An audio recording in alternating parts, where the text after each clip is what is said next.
sejam bem-vindos ao Costela de Adão, esse espaço de diálogo que foi desenvolvido para trazer médicos e especialistas, onde nós vamos trazer informação, e nessa temporada a gente traz o tema de saúde e vida moderna. E eu tenho o prazer hoje de estar aqui com a minha querida doutora Thalita, infectologista, que é uma área assim pouco desbravada, digamos assim. Então, Thalita, muito obrigado, seja bem-vinda. Obrigada. Obrigada a vocês pela oportunidade da gente conversar um pouquinho sobre isso. Vamos lá. Para a gente começar, como que surgiu a medicina na sua vida? Como é que foi isso? Porque é sempre uma jornada, né? Tanto de autodescoberta quanto do que você quer fazer, né? É um processo, para às vezes a pessoa tá ali começando, o que ela vai fazer da vida, né? É sempre um dilema. Exatamente. Eu acho assim, para mim, a medicina não foi uma coisa muito fora de dentro da minha casa, né? Eu sou filha de médicos, meus pais são médicos, né? E eu vivi isso a vida toda. E não foi fácil viver a vida com os pais médicos, né? A gente mesmo, eu vendo tanto que eles trabalhavam, tanto que eles se ausentavam de casa, era uma coisa que sempre me chamou a atenção. Porque é uma profissão que exige muita renúncia, né? Sim, existe muita renúncia, porque o trabalho exige isso. Sim. Mesmo, né? Exige dedicação não só profissional, mas existe uma dedicação emocional. Então, muitas vezes, meus pais chegavam estafados, não fisicamente, mas emocionalmente. Às vezes, não queriam nem conversar, porque conversaram o dia todo com os pacientes. E hoje, sendo médica, eu entendo muito isso. Mas, na época, isso não me impediu de querer fazer medicina. Porque eu achava que era uma coisa... Eu gostava de pessoas, né? Eu gostava de cuidar. Eu era aquela pessoa que ia para a excursão e levava a caixinha dos primeiros socorros. Entendi. E medicava todo mundo e fazia curativo em todo mundo. Eu era um perigo. Eu era um perigo. Mas... Se deixava, dava até ponto. Exatamente. Se deixasse, se eu soubesse, acho que eu dava até ponto. Mas isso... Então, assim, para mim foi uma coisa muito natural. Eu acho que era um caminho que eu... Na verdade, eu nunca cheguei a pensar em outra coisa. Diferente, acho que de outras pessoas que às vezes ficam em dúvida, fica naquela coisa, será que eu faço isso, será que eu faço aquilo?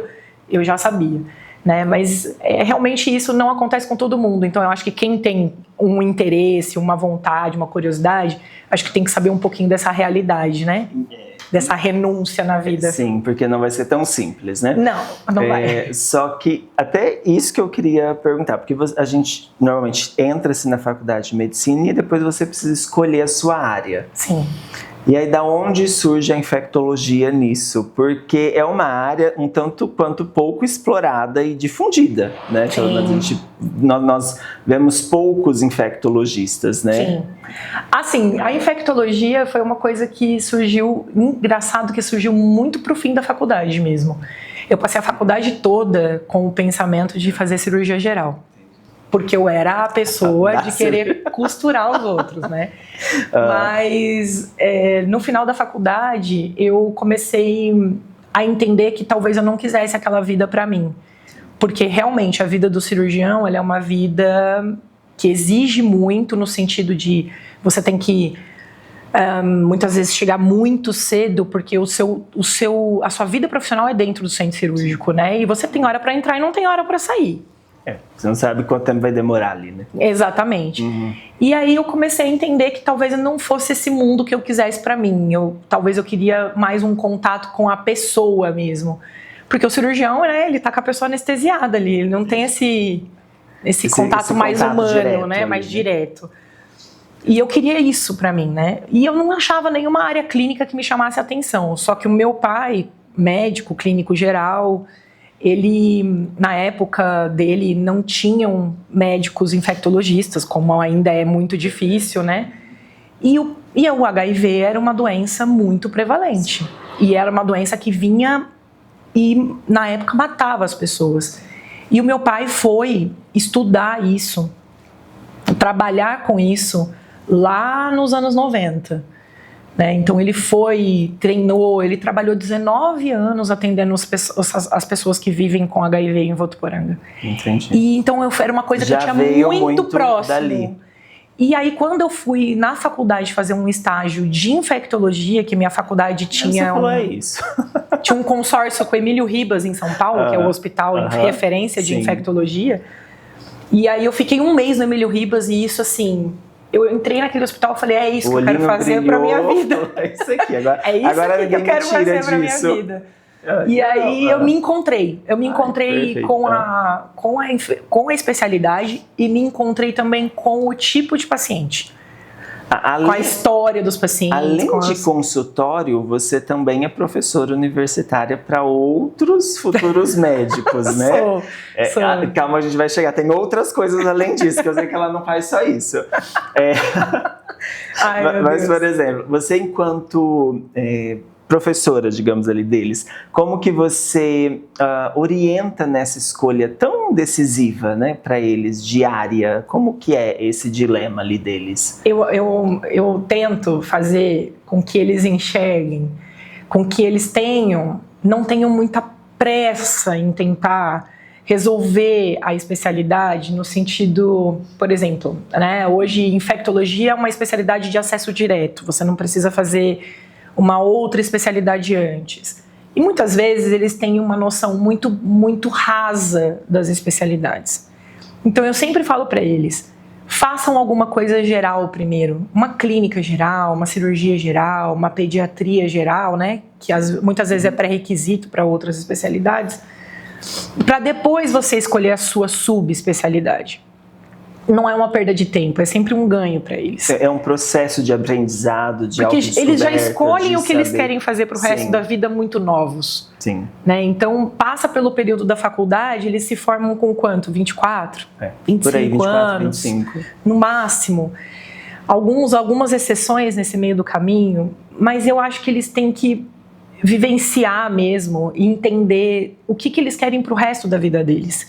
Porque o recorte é muito iludido, né? É que às vezes você tem aquela visão só daquele fragmento, né? Não é a realidade como um todo. Não é a realidade como um todo. Na prática é diferente, a coisa vai ser diferente. Não só reparar no dia a dia daquele profissional, daquele especialista, mas reparar na vida daquele especialista.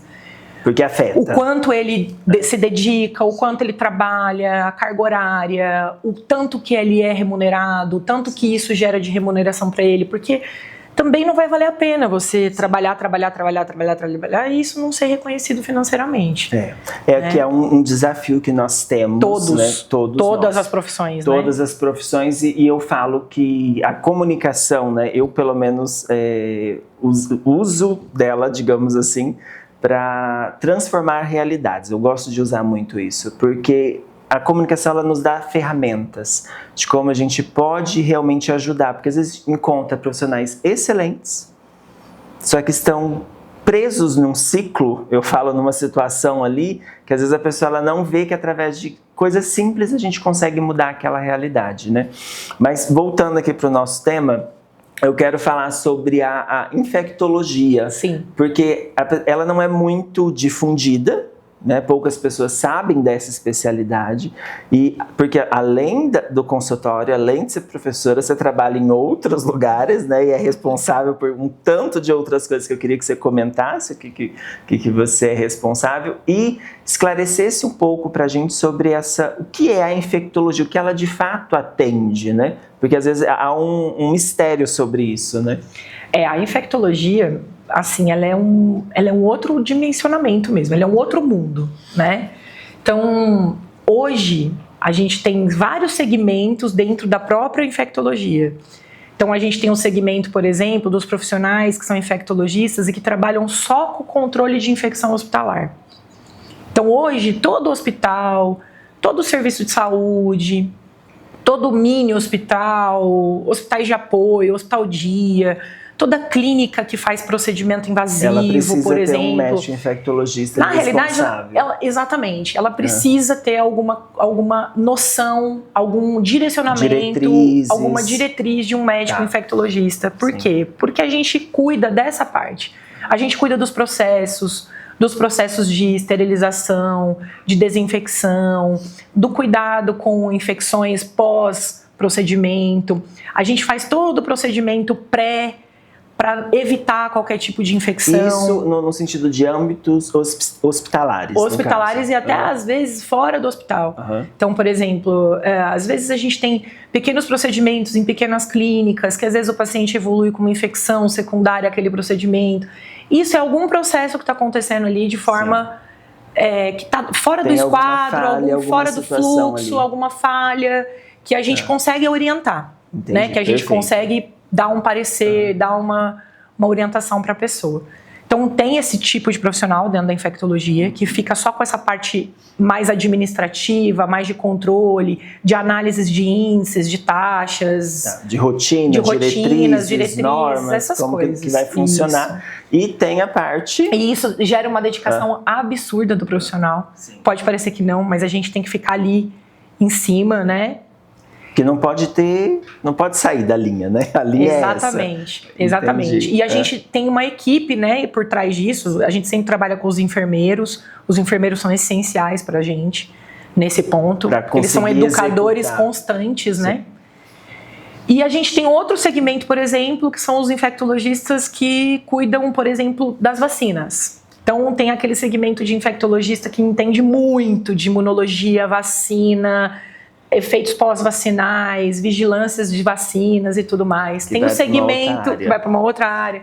Aí tem a parte clínica de infecções também. Tem a parte clínica de infecções do paciente. E as infecções que a gente mais assim, que são puxadas para a nossa área são as infecções de difícil controle, as infecções comuns, que não têm uma resposta satisfatória, e as infecções transmissíveis, né? Sim. Tuberculose, HIV... etc. Nós vamos entrar nisso até agora. Vocês cuidam e tratam também dessa questão de dengue, zika, porque a gente percebe que nessa mutação o estilo de vida das pessoas, até o tema dessa temporada, a gente está falando desses dilemas da vida moderna, Sim. né? O estilo de vida da pessoa, ele afeta nesse sistema imunológico, porque a gente vê muitos conteúdos que são desinformação, na minha opinião, em redes sociais, porque você não vê embasamento, aquilo não faz o menor sentido, né? A pessoa ela não tem um embasamento de como funciona o sistema imunológico para falar aquilo. Então a gente tem que ficar lutando para desmistificar, né? Principalmente vocês. E assim, eu agradeço a vocês, médicos que se propõem, a doutora Thalita e os meus, que eu chamo de meus doutores com muito carinho, que eles se propõem a levar um conteúdo de informação correto, sabe? Sim. Algo que vai levar uma informação e vai desmistificar, porque às vezes a gente coloca mais medo do que necessariamente está informando a população. Mas você percebe que o estilo de vida, como que ele afeta essa questão tanto do sistema imunológico quanto desse desenvolvimento dessas mutações disso? Então, é uma coisa assim, uma das grandes procuras no meu consultório, por exemplo, é aquela questão assim, doutora, eu fico muito doente, muitas vezes doente, eu tenho uma imunidade baixa. Eu vim aqui porque a minha imunidade está baixa. Eu vim aqui porque minha imunidade é baixa. Isso é uma fala, né? É uma fala muito comum, muito comum, muito. As pessoas elas enfiam na cabeça isso, né? Tipo, a minha imunidade é baixa. Vamos entender esse processo da imunidade baixa. É óbvio que existem o que a gente chama de imunodeficiência. Existem pessoas que nascem com imunodeficiências. Essas pessoas que nascem com certas imunodeficiências são pessoas que desde pequenininho vai ter muitos problemas de saúde, vão ficar mais doentes e tudo mais. Mas isso são erros que a gente chama de erros inatos, são erros que nasceram com ela. Isso é um ponto. Existe, mas é raro. E essa pessoa já é acompanhada de sempre. Exato. Aí existem as doenças que realmente consomem a imunidade. Uma delas é o HIV. Outras são os cânceres. E as outras doenças são doenças que hoje a gente sabe de cor e salteada, que são as doenças metabólicas. Então, o que a gente sabe hoje, que a gente tem certeza? Que a obesidade, que o fato de você se manter com colesterol alterado, com triglicérides alterados, que entra a questão do estilo de vida moderno, a obesidade, que hoje a obesidade é considerada uma doença crônica. Por quê? Porque ela é uma doença inflamatória. E tudo que exige de uma máquina, imagina o corpo como uma máquina, que a gente exige dele o tempo inteiro lidar com aquela inflamação, é óbvio que ele vai mostrar sinais de cansaço, sinais de falha. E tem um outro item, que é um item que ninguém considera, que todo mundo acha que é bobagem, que é o estresse oxidativo. Que o estresse oxidativo é o quê? É realmente o estilo de vida que a pessoa adota. É a quantidade que ela dorme. Uma curiosidade, desculpa te cortar. Uma curiosidade que eu vi um estudo, uma vez uma médica falando sobre o quanto o que nós consumimos de informação, por exemplo, a forma como a gente recebe uma notícia, ela afeta o nosso sistema emocional e isso afeta o nosso sistema imunológico. Sim. Eu achei isso fantástico. Mas isso é uma verdade. E isso não é uma coisa... Não, é porque a gente... cabalística. Não é. Eu falo assim, eu, enquanto cristão, já tinha aquela visão de que, por exemplo, você é o que você pensa, né? Você é o que você vê, do que você se envolve. E aí, quando eu vi esse estudo ainda, eu achei fantástico, porque realmente é uma questão de que você tem você recebe aquela informação, aí você fica meditando naquilo ali, às vezes, muitas vezes negativas, né? Tipo, é uma coisa que vai te deixando angustiado, nervoso e tal. Isso afeta o seu organismo. E aí você vai ficar, digamos assim, suscetível a uma enfermidade, a uma doença por causa daquilo. Eu achei isso, assim... Como que o ser humano é complexo, né? Até que você falou que o sistema imunológico, ele é muito complexo. Ele é extremamente. E ele é extremamente vulnerável a situações de estresse. Não só estresse emocional, mas como estresse físico causado pelo estilo de vida que a gente leva. Sim. Então, uma pessoa que dorme todo dia, 4 horas por dia, vai chegar uma hora que... a conta chega. A conta chega. Eu vivi isso, minha conta chegou uma vez. E isso pode ser que não seja imediato, que a pessoa consiga perceber esse imediatismo, do tipo, ai, nossa... eu dormi mal essa semana eu tô ruim. Não, às vezes não é assim que funciona, né? Às vezes demora um tempo e a pessoa começa a manifestar esse tipo de sintoma. Aí você pergunta assim, você passou por algum momento difícil? Você tá passando por algum momento de estresse? Tá acontecendo alguma coisa na sua vida? A pessoa inicialmente vira e fala assim, não, tá tudo bem. Só que ela se acostumou com um ritmo que não tá tudo bem. Aí passa meia hora de conversa na consulta, a pessoa vira e fala assim, realmente, não, tô assim, tô assado. E aí você consegue entender por que a pessoa realmente está adoecendo com facilidade. E o que tem para se fazer com imunidade baixa? É mudar o estilo de vida. Não adianta fazer... não tem milagre. A gente pode dizer que esse estilo de vida moderno está nos adoecendo. Com certeza. E não tem milagre. A rede social adoece qualquer um. Você tá lá lutando todo dia, trabalhando, enquanto você tá vendo na rede social um monte de gente que você fala assim, gente, mas como é que essa pessoa tem essa vida e eu tô aqui trabalhando igual? Então a pessoa estressa. Eu costumo dizer que na rede social a pessoa mostra a parte da vida que ela quer. Não, mas é o recorte da vida que ela quer. Mas até a pessoa internalizar isso e não receber aquilo como uma verdade. Exato. E não se comparar é um desafio. E as pessoas têm que entender que o algoritmo é uma coisa maravilhosa, né? Você começa a ver isso, só vem isso. Só vem. E aí aquilo vai te afundando. Sim. E as pessoas parece que tá todo mundo viajando e você tá de plantão. É uma coisa assim. É bem isso. E isso aumenta o seu estresse, aumenta o nível de estresse, com certeza. E as pessoas não levam em consideração isso.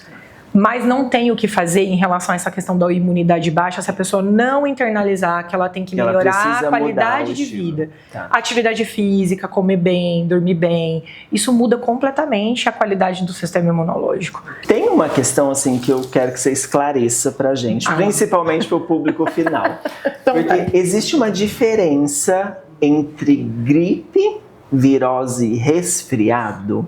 Existe...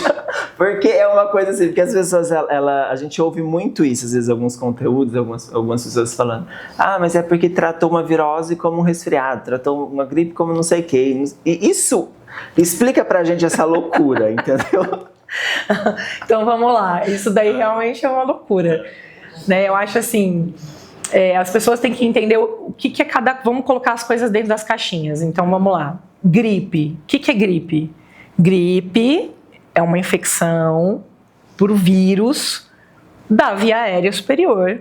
Então, pode causar pneumonias, pode causar pneumonias virais, pode causar quadros virais, tipo sinusite. Então, a pessoa com gripe... Algo dessas vias respiratórias, assim. Só que a gripe, ela é causada por um vírus que tem uma patogenicidade, que a gente chama, que tem uma capacidade de causar doenças mais graves. Então, a gripe, a pessoa fica realmente muito doente. Ela tem febre alta, febre por mais de 1 dia, 2 dias. A pessoa fica prostrada, muitas vezes ela evolui com acometimento do pulmão, então ela fica mal, às vezes ela precisa ficar internada, usar oxigênio. E o que tem pra gente tratar gripe? Esperar o tempo do vírus. Hoje a gente tem alguns medicamentos, como o Tamiflu, que é o oseltamivir, que a gente consegue usar, mas ela tem que esperar também o ciclo do vírus. Aquela frase que a gente ouve de vó: se tá com febre é bom que o corpo tá reagindo. É bem isso. É bem isso. Tá funcionando. Então tá bem bom. Isso. Então assim, a gente depende muito do sistema imunológico para responder a uma gripe. E como que o sistema imunológico responde? A gente sempre tem um ciclo. A gente primeiro se infecta pelo vírus, esse vírus se replica no organismo, esse organismo desenvolve sintomas como febre, dor no corpo, indisposição, tudo isso. E aí ele começa a criar as formas de defender o seu organismo, e aí você vai melhorando. Só que isso tem um tempo. E as pessoas, quando elas ficam gripadas, elas querem melhorar da noite pro dia. A gente não tem tempo para ficar doente. E não existe isso. O ciclo do vírus, ele é de 7 a 10 dias. Nossa, eu tô apanhando aqui, entendeu? Porque... Entendeu? Eu não tenho tempo pra ficar doente, não dá pra ficar doente. Aí o que a pessoa faz? Corre lá no pronto-socorro e quer uma injeção pra ontem, pra ficar ótimo. E muitas vezes essa injeção... Eu tenho que cumprir a agenda, né? Uma coisa assim. E muitas vezes essa injeção vai postergar o tempo de replicação do vírus. Entendi. Então a gente tem que ter um pouquinho de paciência. Isso seria gripe. Gripe. Tá. Resfriado. Resfriados são vírus menos potentes, são vírus menos patogênicos, que vão causar o resfriado comum, que é a coriza, que é o espirro, que é aquela dorzinha no corpo, aquela indisposição. Pode dar até uma febrezinha baixa, que tem o mesmo ciclo, 7 dias. Ninguém vai melhorar disso daí antes disso. Entendi. Só vai melhorar depois. E depende da pessoa, demora mais do que 7 dias. Depende da pessoa, demora menos. Mas a média são 7 dias. Então, é até por isso que às vezes em muitos atestados e tal se dá mais de 1 dia ou às vezes alguma situação nesse sentido. Porque é um tempo que a pessoa vai precisar mesmo. Vai precisar para recuperar. Na realidade, a gripe vai prostrar muito mais a pessoa do que um resfriado. O resfriado é aquela coisa da coriza, do espirro. Dá pra viver. Dá pra viver tranquilamente. Tá. Eu acho que agora a gente entende que a gente precisa respeitar também o alheio, né? Então, se você tá tossindo, espirrando, usa máscara, não custa nada. A gente tem máscara hoje em dia, todo mundo tem máscara em casa. Põe uma máscara, vai pro seu trabalho, né? Normal, entendeu? Para evitar transmitir esse resfriado para outras pessoas. Agora, o que é a virose? Nada mais é do que o próprio nome diz. É uma virose. É um vírus que entrou no seu organismo e te causou sintomas. Muitas vezes a virose, ela vem acompanhada do quê? De vômito e diarreia. Aí, qualquer vômito de diarreia... Aí as pessoas falam assim pra mim, qualquer vômito e diarreia, o médico fala que é virose. Mas é porque é um vírus que tá afetando o seu organismo. Que você adquiriu, seja ele por respiração ou por ingestão dele, e te desenvolveu sintomas gastrointestinais. A gente tem N enterovírus, que a gente chama, muitos enterovírus que causam muitos sintomas de vômito e diarreia. Mas doutora, que vírus que é? Nós nunca vamos descobrir, porque a gente não faz painel viral. Então são inúmeros sintomas ali, entre aspas, que tudo vai ser virose, e tudo é virose. E tudo é virose. E tem um tempo para sarar, e tem um tempo para passar. É óbvio que se passou desse prazo, a coisa ficou atípica, não melhorou, tá com febre persistente, tá com prostração que não melhora, não tá conseguindo comer, tá perdendo peso, tá muito desidratado, parou de fazer xixi corretamente. Gente, aí tem que procurar urgência, emergência, atendimento. Mas caso contrário, sabe aquela história? É cama e canja? É isso. Descansa, tenha um repouso, né? Repouso, desacelera descansa, um pouco. Desacelera, dorme. Tem essa questão, assim, da gente... do mal curado. Porque, por exemplo, vamos lá. Eu amo. Eu acho maravilhoso. Eu também acho maravilhoso. Porque eu falo assim, às vezes a gente... Você não dá tempo pro seu corpo. O nosso estilo de vida... Eu falo por mim, assim, eu tento me policiar, mas assim, a demanda da vida, a gente quer fazer mais coisas do que é possível num dia, né? E a gente vai enfrentando. E às vezes você tem alguma situação de saúde e você vai passando por cima daquilo, você não tem a cama e a canja. Não tem. Não tem a cama e a canja. Isso não é e aí uma você opção. se força, né? E isso vai custar caro lá na frente. Vai. Então, assim, como que é isso no organismo, entendeu? Porque então, esse termo mal curado... na parte clínica, porque isso é uma coisa que você vive ali, né? É uma coisa que eu vivo muito isso, porque assim, são termos muito comuns. Tipo, eu tô com uma gripe mal curada. Não é uma gripe mal curada. Ela nem teve tempo de curar, coitado, entendeu? Entendi. Mas assim... Essa persistência de sintomas tem muita relação com o que você fez no início da infecção mesmo. Então, assim, não respeitar o tempo, não respeitar o corpo, não respeitar as limitações, pode estender o processo de doença. Ele passa a não ser mais um ciclo de 7 dias e passa a ser um ciclo de 15, de 20. Por isso que a pessoa ela vai ficando doente por muito mais tempo. Ela vai ficando. Por quê? Porque você não deu tempo de recuperação adequado. E com isso, você abre o oportunismo de outros germes. Entendi. Inclusive bactérias. Então, assim, eu prometo que eu vou parar algumas horas, tá? Agora, tipo isso. Um dia não vai dar, mas uma coisa que é importante frisar é que vírus e bactérias são duas coisas assim. O vírus, ele tem um instinto de sobrevivência. Ele vai lutar ali porque ele não sobrevive fora do ambiente do corpo humano. Do organismo. Então ele tem que entrar e ele tem que se manter vivo. É diferente da bactéria, que a bactéria não precisa do corpo humano, ela sobrevive no meio ambiente.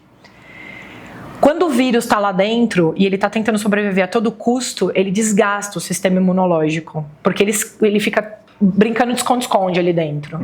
E o sistema imunológico cansando daquela brincadeira. E com isso, as bactérias, que têm um poder de causar doenças mais graves do que vírus, muitas vezes... Elas ganham a oportunidade. E aí você pode evoluir com complicações. Que aí a gente vai entrar no próximo tópico, que eu acho interessantíssimo. Porque a gente fala das doenças sexualmente transmissíveis e até mesmo do próprio HIV, né? A gente sempre falava que... A gente sempre ouvia dizer, né, que ninguém morre de HIV, mas morre das complicações ou das portas que eles abrem para outras doenças, né?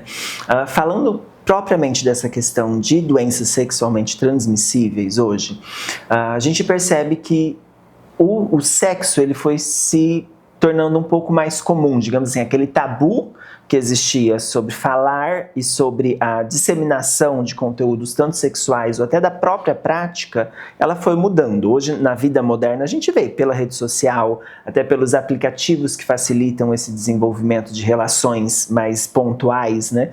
Esses intercursos um pouco mais pontuais e descompromissados, digamos assim, tem levado a um aumento dessas ISTs. Como que você enxerga, enquanto infectologista, esse cenário hoje? Assim, eu vou dizer que é um cenário bem preocupante, tá? Porque eu acho que o mundo realmente melhorou na questão do tabu, né? Melhorou na questão do preconceito. Eu acho que quem sofre preconceito vai até me matar, porque assim... Melhorou, eu acho que melhorou no sentido assim, eu acho que hoje a gente tem uma aceitação muito maior, né, mas eu acho que a gente tem um caminho muito longo ainda a ser percorrido. As pessoas, eu acho que julgam muito ainda algumas situações. Mas infecção sexualmente transmissível é uma coisa que a gente está vivendo uma epidemia. Uma epidemia. Entre aspas, silenciosa. Silenciosa por quê? Porque sexo, hoje, ele é facilitado, sim. Eu acho que as pessoas entenderam que sexo é uma coisa que se faz e que se pode fazer a qualquer momento, a qualquer hora, em qualquer lugar. E com qualquer um. E com qualquer um. Mas ainda é um tabu. Um tabu no sentido de ninguém procura prevenção, ninguém procura saber, ninguém procura se testar, ninguém procura um aconselhamento médico para isso, porque eles acham que nunca vai acontecer com eles. Te conhecendo e conhecendo a realidade, uma amiga recentemente iniciou um relacionamento e aparentemente ele está caminhando para algo estável, né? E tal. E a gente conversando e tal, e ela comentou sobre se relacionar com o parceiro e tal. E a primeira orientação ainda que eu dei foi, manda fazer os testes, manda organizar, porque se você não sabe... Não está escrito, né? Os antigos falavam isso, não está escrito na testa, né? Não está. Da pessoa. E não está escrito até hoje, viu? Não dá. Não tem ainda nenhum escrito até hoje.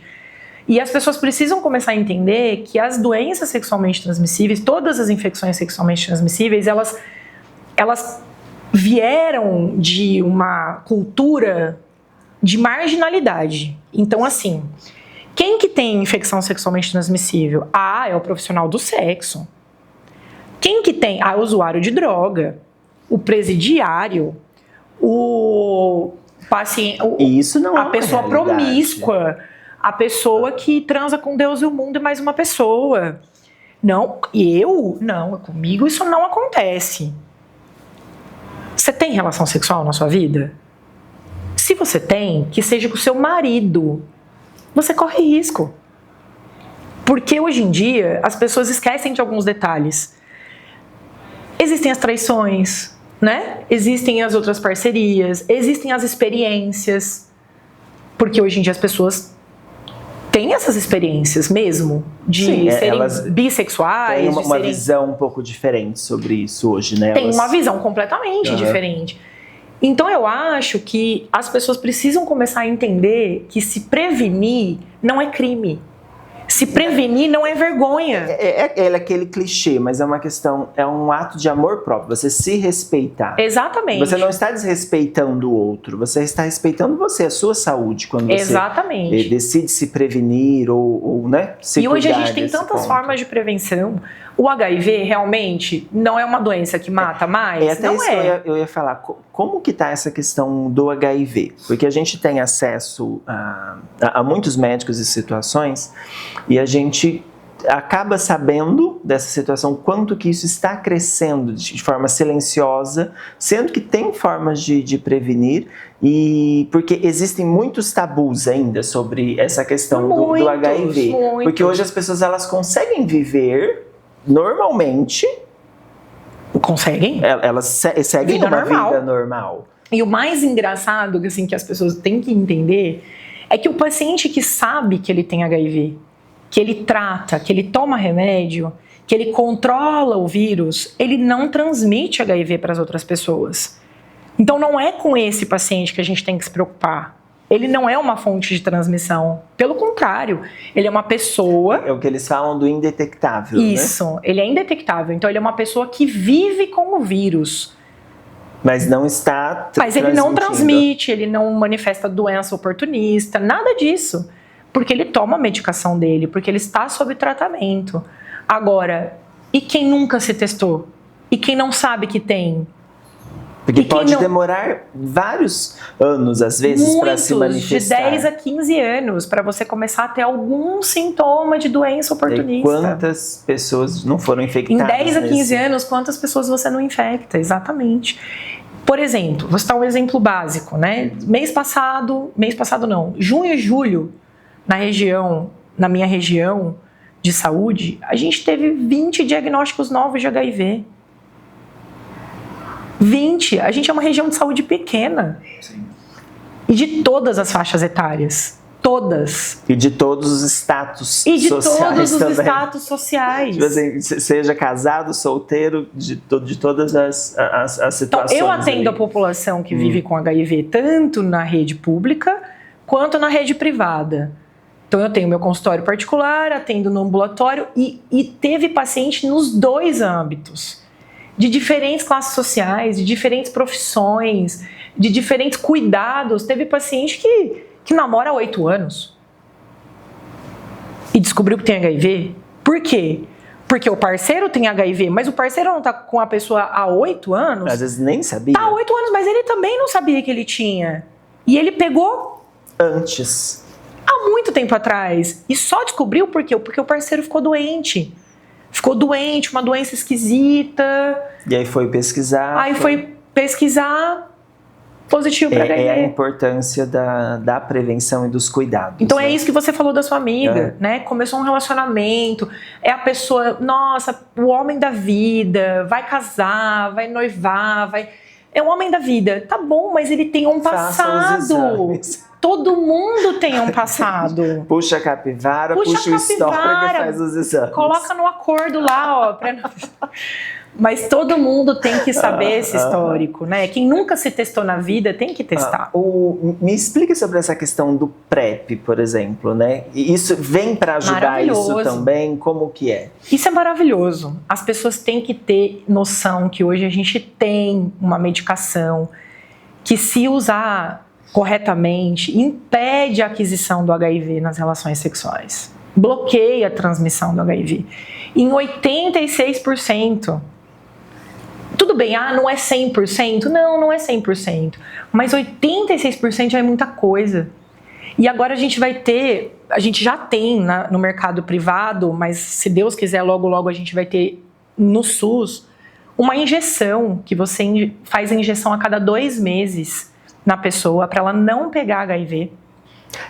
O PrEP ele vai prevenir só o HIV? Só o HIV. Só o HIV. E tem algo sobre a questão das outras ISTs? Como que é essa prevenção? Outras ISTs, outras, no geral, são preveníveis principalmente pelo uso do preservativo. Então, sífilis, gonorreia, clamídia. A questão é que ninguém faz sexo oral com preservativo. E o sexo oral também é uma fonte de transmissão. Então, a gente pode ter sífilis porque teve sexo oral? Sim. Pode ter gonorreia por causa do sexo oral? Pode. Pode ter clamídia? Pode. Então porque às vezes a pessoa ela toma o PrEP e ela acha que ela tá... escudo. Ela pode fazer o que ela quiser, que ela tá com escudo, que não é bem assim. Não é bem assim. Entendi. Né? Tá. Como que você vê, porque é uma luta, até na sua profissão, para levar a informação, porque essa informação, ela vai evitar muitos problemas na vida dos pacientes, das pessoas, né? Por exemplo, igual esse conteúdo que a gente está gravando e isso vai ser disponibilizado. Quantas pessoas que elas vão ver isso e elas vão tomar uma atitude, ter consciência e evitar que sofram algo no futuro? Eu vou usar a Thalita de exemplo, porque ela, quando a gente começou a conversar, que ela ia iniciar o posicionamento, ela fazia: eu não quero gravar vídeo, eu não vou gravar vídeo, eu não consigo gravar, e que não sei o que, eu não consigo mesmo, né? Até hoje, não consigo. E tá aqui falando. Ela disse que não falar consegue. É fácil. Qual é a importância que você vê, e eu quero que você fale tanto na sua profissão, no sentido de responsabilidade mesmo, de você estar levando essa informação e estar fazendo a diferença, quanto para esses médicos que muitas vezes... porque tem uma frase que eu acho maravilhosa, que o que me preocupa não é o barulho dos maus, mas é o silêncio dos bons. Então é um negócio que eu queria, assim, o seu ponto de vista sobre isso, porque a modernidade, os meios digitais nos possibilitam. Mas você sabe que eu comecei a fazer tudo isso justamente por conta dessa frase. Dessa frase no sentido assim, uma amiga médica começou a falar: você tem que fazer alguma coisa. Eu falei: mas por quê? Por que eu tenho? Por que não eu tenho? Minha responsabilidade, eu não... Aí ela, não quero essa responsabilidade. É muita bobagem ao mesmo tempo. É muita desinformação. Você precisa fazer alguma coisa. Eu falei: ai, meu Deus do céu. Então, assim, tudo começou com isso. E o que eu percebo hoje? Que, tudo bem, eu não estou há tanto tempo assim na rede social, mas o que eu sinto, o que eu percebo? Primeiro, os temas de infectologia, principalmente temas relacionados a infecções sexualmente transmissíveis, Está em alta, em voga, mas é muito para as importante pessoas, hoje, né? Ainda é um preconceito. Ainda é uma coisa do tipo assim... não quero falar sobre isso. Esse vídeo aqui sobre HIV, sobre gonorreia, sobre STs, sobre uso de preservativo, sobre PrEP... esse daqui não é pra mim. Não é pra mim. Eu não preciso Não é pra disso. mim. Não é pra mim. Né? Então, por que não é pra você? Você tem relação sexual? Então é pra você. Não, mas eu tenho relação sexual com meu marido, com a minha esposa, com o meu parceiro, com a minha parceira há 20 anos. Muito bom. Quantas vezes você fez teste na sua vida? Porque o que as pessoas têm na cabeça? Não, eu tive filhos, eu fiz pré-natal. Então tá tudo certo. Mas tem uma coisa que a gente faz hoje, que é lindo, que é o pré-natal do homem, e que não é todo mundo que faz. Vamos lá, gente. Existe um pré-natal do homem. Vamos lá. Existe. Respira. Respirei. Explica pra mim agora, pré-natal do homem. Vamos lá. Pois é, isso é uma atitude super legal da rede pública de saúde, toda a atenção primária que acompanha as gestantes no SUS. É obrigatório você fazer a pesquisa, a testagem, as sorologias no parceiro. Tanto no homem quanto na mulher. Quanto na gestante. Então, o que a gente tem visto? Que tem aumentado muito o diagnóstico desses parceiros. Muitas vezes a gente diagnostica um parceiro pela gestante. Que a mulher não sabia. E a mulher, às vezes, graças a Deus, está grávida e não pegou a doença ainda, não pegou. Então não afeta. Não afetou esse nenê, não afetou a gestação, mas... Sim. Futuramente, mas a gente descobriu, né, nesse parceiro. Então a gente consegue tratar, consegue... E a mulher, ela tem essa sensação de segurança do tipo, eu fiz todos os meus testes no pré-natal, então tá tudo certo. Mas a criança já tem 20 anos. E nunca mais se testou depois do pré-natal, entendeu? Entendi. Às vezes teve uns 2 relacionamentos depois disso também. Mas também não se testou, entendeu? Tá tudo bem. Eu fiz no pré-natal, tá tudo certo. Mas meu filho já tá na faculdade, entendeu? Mas então tá tudo bem. Não pode ser assim, a gente precisa... Então eu acho que a gente precisa ter essa consciência de entender que todos nós estamos sujeitos. E arrancar, todos na verdade, nós.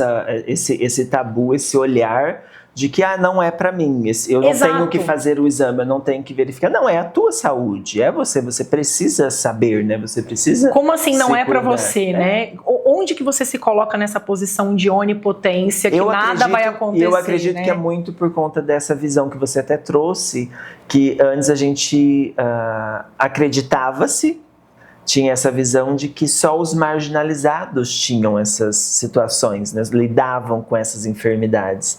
Que, digamos assim, a pessoa que tem uma condição um pouco melhor ou não está nessas situações de risco, ela não vai viver isso. Então, às vezes, é esse pensamento que às vezes trava a pessoa e fala, não é pra mim, né? Não é pra mim, exato. Próximo vídeo. Próximo assunto. Próximo assunto, não quero lidar com isso, né? Exato. Que é um mal da nossa sociedade, essa questão de não lidar com as coisas. E até isso que eu quero uma opinião sobre isso com você, sobre a questão de antibiótico. Porque o que acontece? Às vezes a pessoa tá com alguma coisa, ela vai lá, compra um antibiótico, taca, toma um dia, 2, para de tomar e vai embora. E segue a vida. Porque a gente tem uma indústria farmacêutica, eu tenho trem, você paga, eu quero resolver agora, estou seguindo a minha vida. E a gente ouve-se falar, né?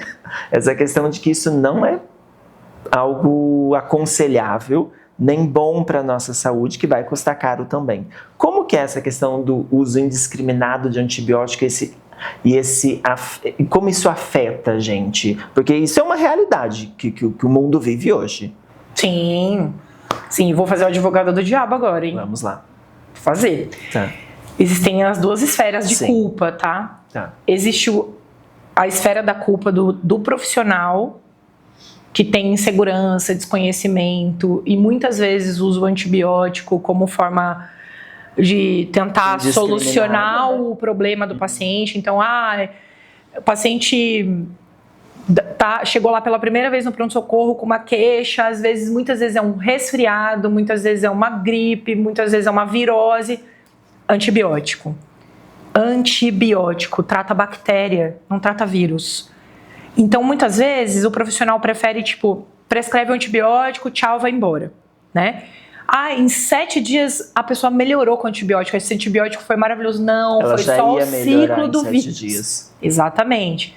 E aí foi um antibiótico para conta. O que o antibiótico vai fazer no corpo da pessoa? Vai matar a bactéria que é sensível a ele. E vai sobrar quem? As resistentes. O que a gente tem visto hoje? Que o uso indiscriminado está aumentando o número de bactérias que não respondem mais aos antibióticos. Que são as superbactérias. Que são as superbactérias. E todo mundo acha que elas vivem só no meio hospitalar. E não é bem assim. Hoje a gente tem visto cada vez mais pacientes chegando com infecções que a gente chama de comunitárias, que já não funcionam mais antibióticos de rotina. E isso por quê? Porque tem essa questão do profissional, mas tem muito a questão da população que insiste no antibiótico, do tipo, principalmente criança, principalmente a área pediátrica. A mãe leva uma criança no pronto-socorro com 1 dia de febre e quer um antibiótico. E se o médico não prescreve o antibiótico? O médico é ruim. Onde já se viu não prescrever o antibiótico? Mas muitas vezes, e na grande maioria das vezes, assim, disparado, não precisa de antibiótico. Não precisa. Mesmo.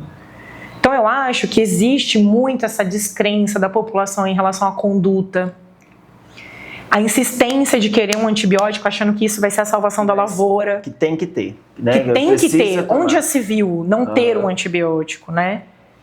Mas muitas vezes você não precisa utilizar um antibiótico. Hoje a gente tem um conceito de colonização. Então tem pacientes mais críticos, pacientes acamados, mais idosos, que têm colonização, que fazem infecções de repetição, que muitas vezes a gente trata esses episódios de infecção e o paciente continua colonizado por bactérias. E ele vai ser colonizado para todo sempre. E muitas vezes a gente não precisa ficar dando antibiótico para o resto da vida do paciente. Então a gente precisa ter um cuidado. Volta para o ponto da importância da informação, né? De você realmente saber quando aquilo é necessário. Exato. E parar com essa angústia de tudo ser o antibiótico. De tudo ser o antibiótico, né? Então é uma coisa que a gente precisa pôr na balança. Eu acredito que às vezes até é uma visão que essa modernidade vem trazendo que para mim é um pouco preocupante. Que você percebe que a pessoa hoje ela toma um remédio para dormir, toma um remédio para acordar, toma um remédio para isso, toma um remédio para aquilo, Mas quando você propõe para ela uma mudança de estilo de vida, já não mexa, já não mexa no meu queijo.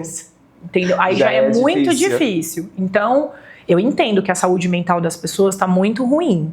As pessoas não se cuidam, né? As pessoas estão cada vez mais depressivas, até por esse antissociais. Padrão que eu falei para você, que muitas vezes a gente tem que lutar para não ter. Que você não é uma máquina e que você, às vezes, você vai ficar doente, você precisa parar um pouquinho, precisa se cuidar um pouquinho para você conseguir viver, né? Você conseguir ter uma vida de qualidade. E eu acho que, assim, a gente... Assim, não é uma coisa que, nossa, ela está se orgulhando. Mas, por exemplo, as minhas filhas... Eu tenho 2 crianças, uma de 8 e uma de 10 anos. Elas ficam doentes. Lógico que elas ficam. Elas ficam com o nariz entupido, elas com tosse, com... Olha, a mãe é infectologista e a filha fica doente. Com isso, com aquilo. Já julgam você. Mas eu não sei te dizer. Eu acho que elas tomaram antibiótico na vida delas 2 vezes. 2 vezes. Uma cada uma. Durante esse tempo todo de vida delas. Mas aí ela fala assim, mas pra você é fácil porque você é médica. Não é fácil, porque eu não sou pediatra, né? E tipo São assim... coisas diferentes. E eu sou mãe, eu fico olhando aquela criança, eu falo assim... Quando é sua filha, o negócio é diferente. Né? Diferente. Parece que eu não fiz essa faculdade. Mas eu confio muito nos meus colegas, no sentido de, se o meu colega pediatra vira pra mim e fala, fica tranquila, isso é só um resfriado. Então, limpa o nariz, faz inalação, coloca um umidificador, fala para tomar bastante água, limpa o nariz, faz jato. É um saco, gente. Mas você tem que fazer. Mas é dedicação o tempo inteiro. Você tem que ficar falando para a criança, soa o nariz, para não sei o que, limpa o nariz, não sei o que. Mas eu vou fazer o quê? O que eu achei o máximo foi que eu falei que a gente tem que entender que a gente não é uma máquina. E eu só percebi os olhares, porque eu falo que eu sou uma máquina o tempo todo, entendeu? E eu não tenho essa opção de parar. Mas depois dessa conversa aqui, a situação vai mudar um pouquinho. Mas eu era muito assim também, viu? Não vou dizer que eu não era. Eu era muito assim. Aí o que começa a acontecer? A gente começa a adoecer. Aí todo mundo acha assim, o médico não adoece. Adoece sim. A gente começa a adoecer, não só no corpo, mas na saúde mental. Eu também virei uma chave na vida. Mesmo. Não dá pra continuar assim. Virei uma chave na vida mesmo. Tipo, atividade física, comer melhor, dormir melhor. Porque eu comecei a ver que Mas às vezes a gente precisa passar por um negócio assim que o nosso corpo fala. Eu tenho uma frase que eu falo, ou você para ou eu paro, né? Ele chega pra você e fala, ou você para ou eu paro. Um dos dois. Dois. É uma ameaça. Que aí você chega naquele ponto e fala, não, eu vou mudar, vou virar a chave. Eu queria que você esclarecesse pra gente, porque com esse acesso à informação, a gente vê surgindo, não surgindo, né? A gente fica sabendo de coisas que antes não eram tão divulgadas, né? E ainda há uma mística sobre essa questão, o que é a herpes zoster, né? De onde que ela vem? Porque eu nunca vi tanta gente com isso quanto a gente tá vendo agora. E como que vem isso, gente? Então vamos lá. Vamos lá. Só temas polêmicos. Herpes zoster vem de um vírus que chama varicela zoster. O que é esse vírus? É o vírus da catapora. Quem que já teve catapora na vida? Acho que todo mundo, né? Que diz que todo mundo tem que pegar pelo menos uma vez. Acho que na nossa faixa etária, acho que todo mundo já deve ter pego catapora. Hoje, a gente tem a vacina da varicela no calendário infantil. Então, muitas crianças, a gente quase não vê mais criança com catapora. Porque a gente tem a vacina contra a varicela no calendário. Só que muitas pessoas pegaram catapora lá atrás. Esse vírus, ele fica latente no organismo. Lembra que eu contei que ele tem instinto de sobrevivência? Então, ele vai se esconder do sistema imunológico e vai ficar ali latente. O que acontece? Nas situações de oportunismo, ele vai aparecer. Reativa.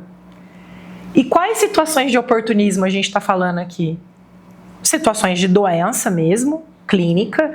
Então, o paciente com distúrbios metabólicos graves, como diabetes, HIV, no início de diagnóstico, que não sabe que tem, cânceres no geral, todo mundo que descobriu um câncer recentemente, está com a imunidade muito comprometida, ou está em tratamento, com a imunidade comprometida.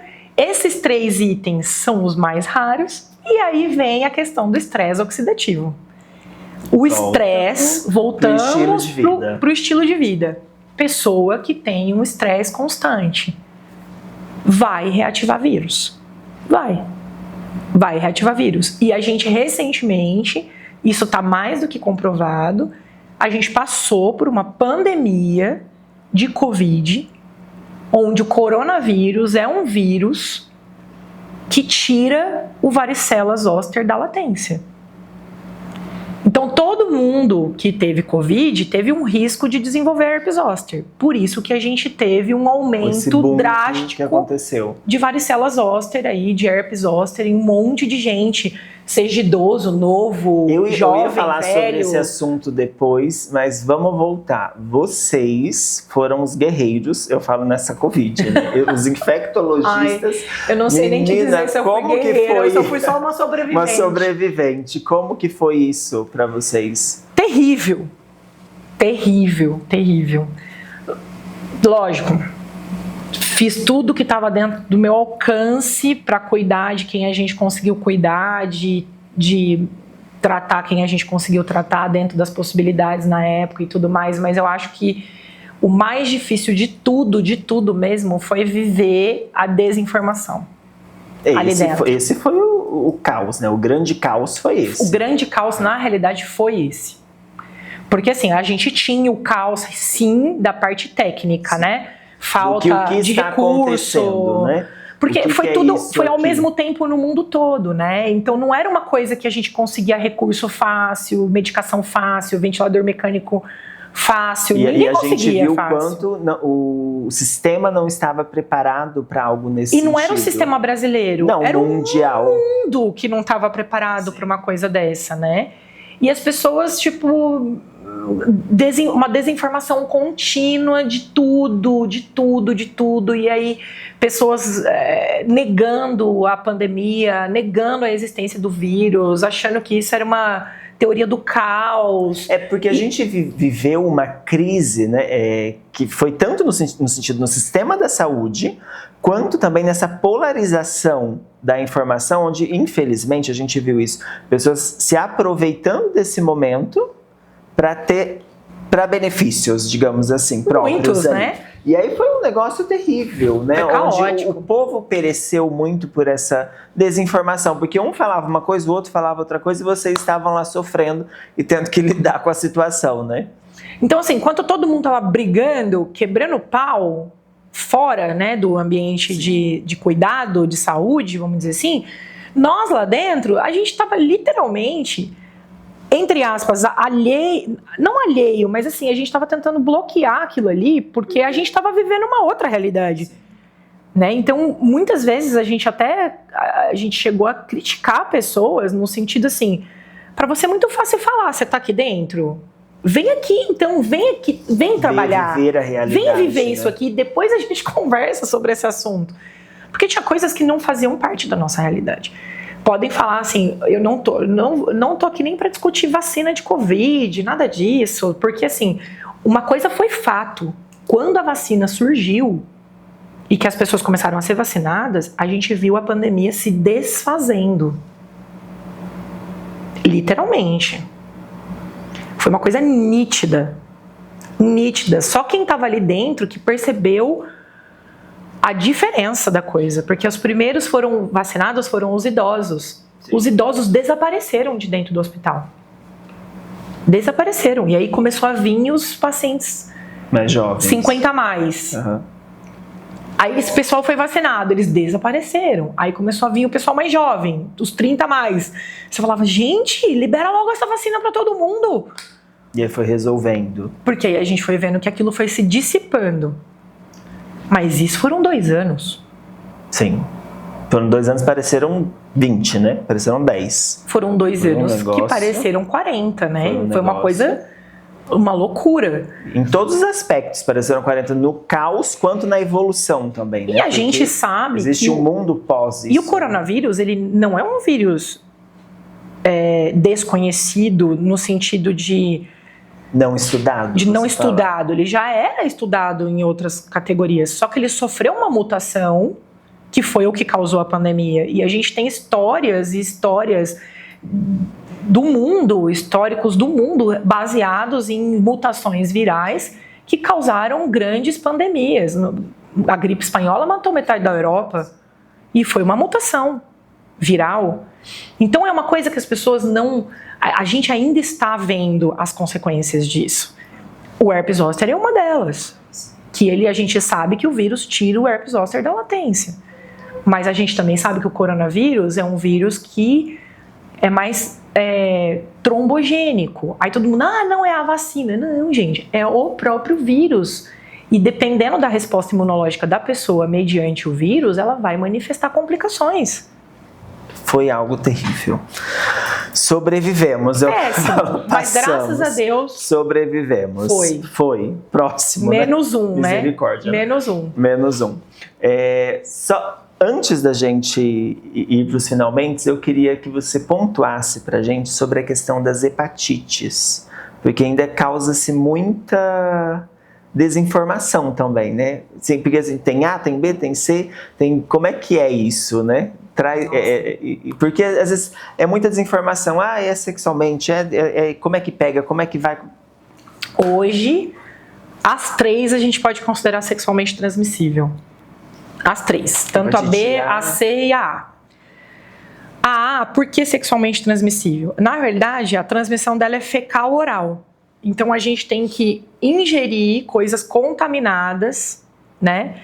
Então, água contaminada, gelo contaminado, comida contaminada. Só que no sexo oral, a gente também pode ingerir contaminação, né? Então, ela se torna sexualmente transmissível também. De alguma forma. Só que ela é uma doença benigna, é uma doença que ela é autolimitada, que a gente chama. A pessoa adquire e ela vai sarar sozinha. Óbvio que ela vai precisar de um acompanhamento, porque 1% das pessoas desenvolvem uma forma grave, mas a maior parte das vezes, ou ela tem pouco sintoma, ou ela tem uns sintomas e sara. Agora, hepatite B, uma coisa que a gente tem que ter na cabeça, tem prevenção, tem vacina, a vacina é eficaz, protege a pessoa contra a hepatite B. Toma a vacina e resolve. Ponto. Mas quem não sabe se é vacinado, não sabe se tem proteção contra ela, tem que procurar se testar, tem que procurar saber se tem. Porque hepatite B é uma doença, é um vírus que tem controle só. A cura, ela depende do sistema imunológico. E é uma coisa que a gente não consegue incentivar o sistema imunológico a desenvolver a cura. É um processo. É um processo. Agora, hepatite C, hoje é sexualmente transmissível também, mas ela é principalmente transmissível também nos fômites, com contato com sangue. Então, alicatinho de cutícula, material dentário. É que hoje a gente tem um controle muito grande sobre essas questões, né? Todo mundo hoje tem uma maquininha de esterilização nos seus lugares, consegue ter uma autoclavezinha e dá tudo certo. Mas a hepatite C hoje tem tratamento e tem cura. E a gente tem uma programação de erradicar a hepatite C até 2030. Vamos trabalhar para isso. É uma coisa audaciosa, mas para isso possível. A gente precisa diagnosticar as pessoas. E da conscientização, né? E para diagnosticar, precisa testar. Tá. Então testem-se, tá? Agora, Thalita, eu queria, você enquanto formadora de outros médicos, né? Minha responsabilidade? É a sua responsabilidade. Como você enxerga essa responsabilidade de formar outros médicos hoje? Vou ser assim vou tentar ser bem resumida. Porque é uma coisa muito complexa. É uma coisa complexa. Mas eu acho assim, eu descobri na docência uma coisa que eu gosto muito de fazer. Eu não tenho problema nenhum em tentar passar aquilo que eu sei, o pouco que eu sei, né? Eu não tenho problema nenhum de ensinar, de passar isso. Mas o que eu acho hoje em dia complicado, e não só na formação médica, mas na formação no geral, é o desinteresse do ser humano. É o desinteresse no sentido de não querer aprender muitas vezes, achar que aquilo não é importante, achar que aquilo não vai mudar na vida dele. Acho que o ensino hoje está desafiador, não só na medicina, na faculdade, mas o ensino está desafiador. Enxergando. Como que as pessoas estão enxergando a vida profissional, o profissionalismo? Eu acho que as pessoas estão muito mais preocupadas em agregar valor, em ter valor, em materiais, do que necessariamente se preocupar no cuidar, no ser humano, no cuidar do paciente, no se preocupar com o paciente. Então podemos dizer que o que você luta para transmitir é isso. É melhorar a humanidade deles. O que eu queria muito mesmo é que eles entendessem o tanto que é bonito o que eles escolheram fazer e o tanto que vai exigir deles que eles sejam pessoas empáticas, literalmente. Porque é algo que vai fazer você da palavra mesmo. Se sacrificar em muitos momentos por aquilo ali, né? É uma coisa... Isso precisa existir dentro, muito forte. E muitas vezes você vai ter que colocar a situação do outro acima de você. Acima dos seus interesses, porque você vai estar diante de um paciente grave, de um paciente que está extremamente necessitado, de uma situação extremamente rara, inusitada, e você não vai... E exige Como é que você vira as costas para isso? E exige de você em todos os âmbitos, né? É emocional, é mental, é físico, é todos os âmbitos, né? Todos os âmbitos, porque, por exemplo, um cirurgião vai ser exigido mentalmente, fisicamente, imagina ficar horas em cima de uma cirurgia. Eu falo que uma das coisas que o estar próximo a vocês me trouxe muito nesses anos foi essa visão, como a nossa ótica muda porque às vezes as pessoas que elas não convivem com o médico, né? Elas não sabem a rotina, elas não sabem o quão desgastante é aquilo ali. Às vezes elas têm uma visão muito errada. Muito errada. Muito errada, porque, gente, é algo assim que tem hora que eu falo, a gente às vezes tem reuniões tardes da noite, porque é o horário que a pessoa tem, e ela tá exausta. Ela está lutando e está trabalhando e está cuidando de pacientes e tem situações e você vê aquele desgaste realmente. Não, e o que as pessoas esquecem mesmo, de verdade, é que assim, eu falo isso muito para os meus alunos. Eu falo, vocês têm que entender que a profissão médica, ela ainda é uma profissão que você sai da faculdade tendo um salário, ela ainda é assim, tendo um emprego. Você aí tem um mercado para você se inserir. Você ainda por mais consegue que ele seja desafiador. É desafiador, está piorando cada vez mais. Tem recém-formados que falam para mim que, tipo, doutor, eu não consigo trabalhar. Eu acredito. Porque eu não tenho emprego. Eu atendi recém-formados que estavam nessa posição. Então, são coisas assim, as pessoas têm que começar a entender que elas têm que buscar um conhecimento maior, um diferencial, e esse diferencial, ele não pode ser um diferencial desagregador, de desinformação, de descuidado. A medicina, ela não foi feita para remediar saudável. A gente tá ali para prevenir a doença, sim, ok, mas a gente não pode ficar sendo invasivo numa pessoa saudável. A gente tem que ter um cuidado para agregar valor, entendeu? Sim. Então remediar a pessoa saudável. A ótica da medicina, ela não pode se perder nesse processo. A gente jurou não fazer malefício. A gente jurou isso, né? Então isso faz parte do nosso juramento. A gente jurou não fazer o malefício. Então eu acho que essa questão do aluno hoje, ele precisa enxergar a medicina de um outro ponto de visão. Não é mais uma profissão que você tem status e altos padrões salariais, não é mais isso. A gente tem uma formação, ele tem uma garantia de vida, uma inserção no mercado de trabalho, mas isso com os anos, se você não agrega um diferencial, isso vai decair. Vai decair. E se você não tiver muito juízo, você vai decair sem nada.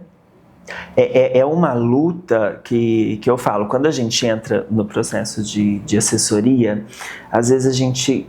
É muito a forma como o médico ele enxerga a carreira dele. Exato. Porque ele acha que ele vai ser jovem para sempre, e ele não vai ser jovem. Eu falo, gente, a nossa luta é construir uma carreira. Eu falo assim, até a gente usa de estratégias de comunicação e tudo, justamente para isso. Eu falo, a gente precisa construir uma imagem, construir uma carreira, estabelecer algo. Porque esse mercado ele é muito volátil, é uma coisa muito incerta. Por mais que você tenha um campo muito abrangente, porque o campo é o ser humano, então é uma coisa que você tem mercado, né? Sim. Só que é desafiador e está se tornando cada vez mais desafiador. Está muito difícil. Até a gente está tendo toda essa questão do aumento, da crítica, né, ao aumento desenfreado das faculdades de medicina e tudo mais, e da qualidade dos profissionais que estão sendo lançados no mercado de trabalho, né. E é lindo de ver uma pessoa que tem essa preocupação de formar médicos humanos. Estão lutando para isso. Isso que é importante. A intenção é muito válida, então a gente agradece enquanto sociedade, porque nós precisamos cada vez mais de profissionais e de pessoas humanas, né? Não que vejam como números, mas como ser humano mesmo, né? Gente, eu tenho palavras para agradecer a presença da Thalita, e para encerrar, eu gostaria que ela deixasse uma mensagem para esses médicos que estão aí lutando no mercado da infectologia também, né, que estão querendo se aventurar nessa área, porque a gente sabe que é meio difícil, né, quando você está escolhendo essa sua especialidade. Qual que é a mensagem que você deixa para eles? A mensagem que eu deixo é que, assim, eu acho que toda vez que a gente escolhe uma área de atuação, seja ela na subespecialidade, seja ela no generalista, eu acho que a gente tem que entender com o que a gente está lidando. E a gente aqui está falando de gente. Então, se você está fazendo medicina e não gosta de gente, se você está fazendo infectologia e não gosta de pessoas e não se preocupa com a história, com o passado, não se preocupa com o futuro daquela pessoa, se você não gosta de gente, você está no caminho errado. Não vai ser possível fazer um bom trabalho. Não vai ser possível fazer um bom trabalho. A gente pode até tentar ir para algumas áreas que você não tem tanto contato com gente, mas independente disso, o médico nunca trabalha sozinho. Ele nunca vai fugir do ser humano. Ele nunca vai fugir do ser humano. Então ele tem sempre uma equipe por trás, ele tem sempre enfermeiros, técnicos, chefias, equipes que você tem que saber lidar, trabalhar em conjunto, que você sabe, que você vai depender. Sem eles você não consegue desempenhar o seu trabalho de forma adequada. Então, mesmo que você tenha só o seu consultório particular, você vai depender da sua secretária, de ter um bom relacionamento, de reconhecer quem é essa pessoa, de saber que é ela que monta a sua agenda. Não, elas são o meu braço direito lá dentro dos consultórios. Então, é uma coisa que... Elas são incríveis. As pessoas precisam entender que se não gosta de gente, você tá muito no caminho errado. Então, eu acho que essa é a minha principal mensagem que você deixa. Exatamente. Gente, é isso. A gente vai encerrando por aqui, senão a gente não vai parar. Nós vamos ficar... Traz o café. Vai ter próximos tópicos. Gostaria muito de agradecer mais uma vez e já está aberto o convite para as próximas temporadas do Thalita, porque eu sei que é só um pouquinho, a gente conseguiu extrair só um pouquinho de tudo que ela tem para compartilhar com a gente, tá? Muito obrigado. Obrigada a vocês.